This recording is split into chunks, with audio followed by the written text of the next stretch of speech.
What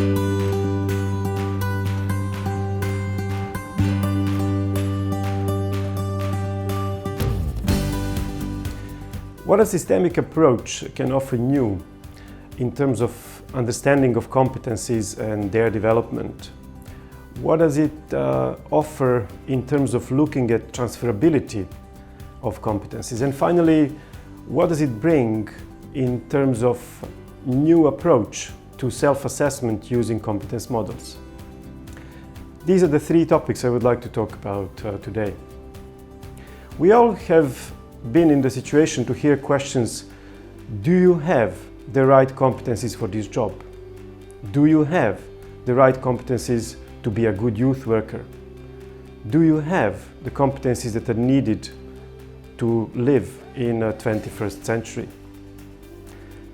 What comes to attention when you hear these questions is the word have.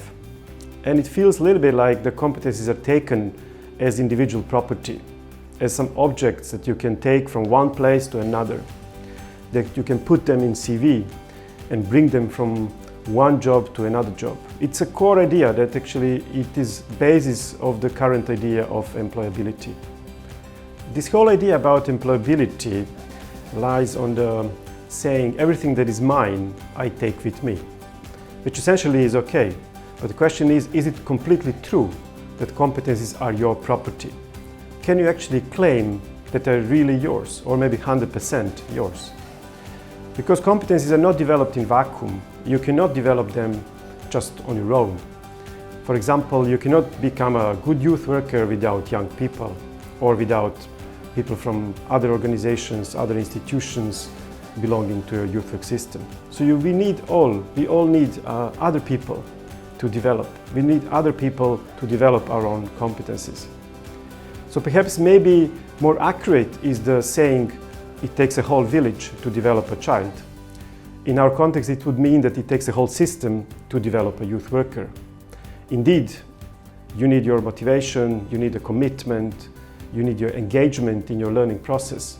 But without other people, without their contribution, your competencies would never be developed. So systemically speaking, we need a shift in our understanding from looking at competencies as objects to more looking at competencies as processes. And also from looking at competencies and individual property to more looking at competencies as connections. And when we speak about connections, it is about connections with specific qualities that we establish with most important element in our system. And when I say system, it can be your organization, it could be your local community, it could be European youth work at large. So what kind of connections and what quality in these connections you establish? And these connections and these qualities allow you to perform well in your role, in your job. And it's not only about you and only for yourself, but it is also about the system as a whole.